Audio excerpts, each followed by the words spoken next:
Welcome to the old house.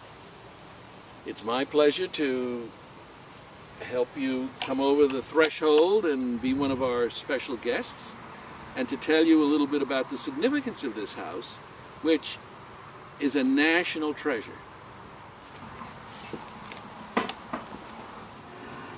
The beams, the siding, especially the fireplace, everything is pretty much original.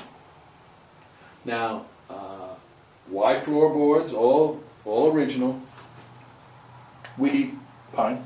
Pardon? Yes. One of the things I do point out for both the front door and this side door, because this is the kitchen, although we officially call it the keeping room. That big oven in the back, that's where they did their baking. And this is this is now like a piece of steel, but they hung their pots and pans, as you can see, and adjusted them depending on the fire height and so forth. And again, all these utensils and so forth came from local families. Most of this stuff has been here since 1940. Very rarely do we find anything new that we bring in. But is that oak? Yes. Is that oak? Yes. God, the size of that. And I'll show you the one on the inside, because those are all signs of wealth of Mr. Budd. This is all original. The wood even. Here, now, see these strap hinges? Those are all original with little pieces of leather around them. Another sign of wealth, this paneling. See this butterfly design? That's all hand carved. Even when it was used as a barn, this was here. You can, it's not been refinished. So,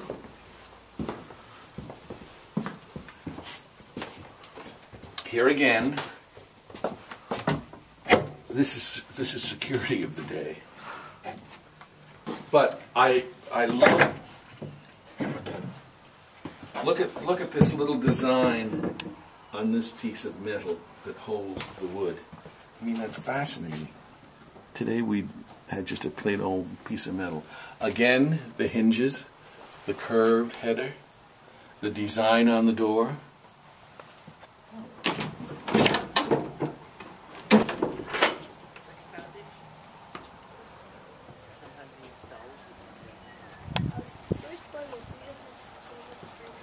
Hello. Hi.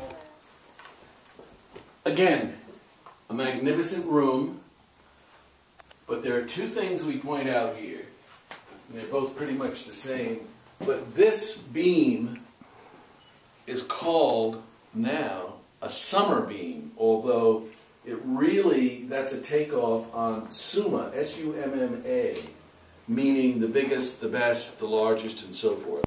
Because this is the largest beam in the house, as is, that one is a little shorter, but it's a little deeper. This is a sign of the wealth of Mr. Budd. Because as you, being an Englishman, he came under English law. And English law said that any large tree over a certain size, to cut it down, you had to have the approval of the British Navy. Because it was these large pieces of wood that made the masts and the spars of the British warships. So he had to get approval to cut down the trees to make these beams.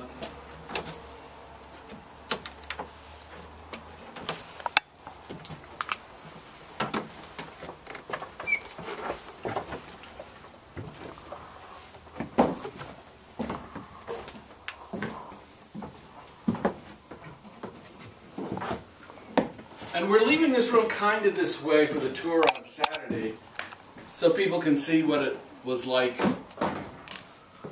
when it was rough and ready. Now you can see when we did the work, we had significant rot. You can see where the rain came in, the water came in under those windows. So we had to have some new siding. But I point out here the timber work in each corner. You'll see how these all come down into this corner piece and how it, and this is called a gun stock way, but and this projects out here to catch that beam coming down. So these corner beams are holding the weight of most of the house, and of course the two on the other side. But here you can see the pegs, no nails. These are all these holes were pegged. And at one time, this room was plastered, and when they restored it, they left that plaster there to show. But again, look at the wall, that's paneling. That fireplace is also curved. And another closet on the right end. Again, an old handle. Watch your step here. There So is this where the gun stock? Yeah, there it is. Tim just fired out the window. See, he sat on it. An assessor. Yeah, an assessor. See, he sat here. And if we opened that, oh yeah, there's that Cutchogue Indian all painted up out there. Get him. But to our knowledge, as I said, the Cutchogues were very friendly. Especially because the white man gave them fire water, which was their downfall. The Cutchogues, they just drank themselves to death. And do you know where Indian Neck is in Peconic? Across from, what's the winery there in just east of Peconic? Osprey Dominion. That was part of what was originally an Indian reservation, because as the white man moved out here, from around Fort Cutchogue and here around the old house, the white man said, "Oh, we're moving you." So they set aside property on Indian Neck, where they moved all the Indians.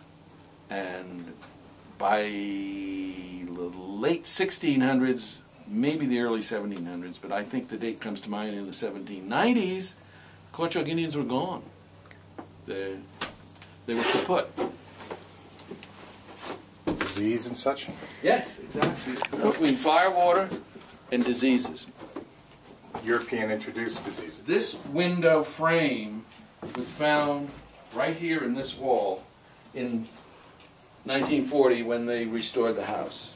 And it was from this window, because you can see this is the same as it is in the bigger windows, that they designed the windows that we have now. So the windows that we have now match this design. But this is some of the original siding, some of the original rose nails. Wow. And that's a very interesting as well as valuable piece of history. Now this is the stairway to the third floor, or the attic. And it's interesting because it splits. You can go on either side. But it kind of is built around that massive chimney. But all of this is original. This was never restored. Is this common to have the both ways, or is that another? It is not common, no. Most houses would have just had one straight stairway. Now, it is somewhat common on this floor to come around from the first floor to the second floor with a turn in the stairway. You want to go upstairs? Yeah, yes I do. That's good. If I fall down, please Don't fall down. Please catch me. I will. I'm glad I'm doing this. I'm not sure I should let people come up here. Yeah, I don't think you should. Maybe just let them look at the picture. look upward. Okay, here we are.